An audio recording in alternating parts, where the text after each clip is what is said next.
18h, le journal présenté par Stéphanie Hildenbrandt. Les Don Quichotte de Dax, c'est fini. Après plusieurs mois de manifestations et d'opérations en tout genre, avec notamment les tentes sur les bords de l'Adour pour les SDF. Eh bien, après tout cela, le leader des Don Quichotte, Emmanuel Klein, veut créer une antenne dacquoise du DAL, le droit au logement. Explication. Le mouvement des Don Quichotte, ça a été un peu une bulle médiatique. Rappelez-vous, l'année dernière, il y avait déjà des Médecins sans frontières qui mettaient les SDF dans des tentes. Nous, on s'est mis sur ce mouvement, on l'a exploité comme on a pu, on a été soutenus pour le faire. Aujourd'hui, avec tous les soutiens qu'on a obtenus, on voudrait essayer de formaliser quelque chose qui ressemblerait plus à droit au logement, avec qui on a toujours été solidaires depuis le début, notamment dans la prise de l'immeuble Place de la Bourse, pour qui on a fait aussi une opération de réquisition.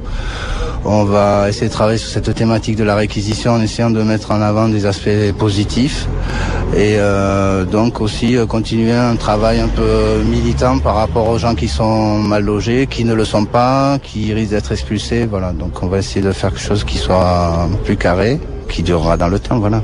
Emmanuel Klein qui comparaissait cet après-midi devant le tribunal correctionnel de Dax pour outrage envers les forces de police. Ils sont membres d'associations, syndicalistes, élus ou simples citoyens. 40 personnes vont participer tout à l'heure à une cérémonie de parrainage républicain devant la mairie de Mont-de-Marsan. Ils vont parrainer des enfants et adultes menacés d'expulsion. La cérémonie sera présidée par le maire de Mont-de-Marsan, Philippe Labéry. C'est donc tout à l'heure à 18h30.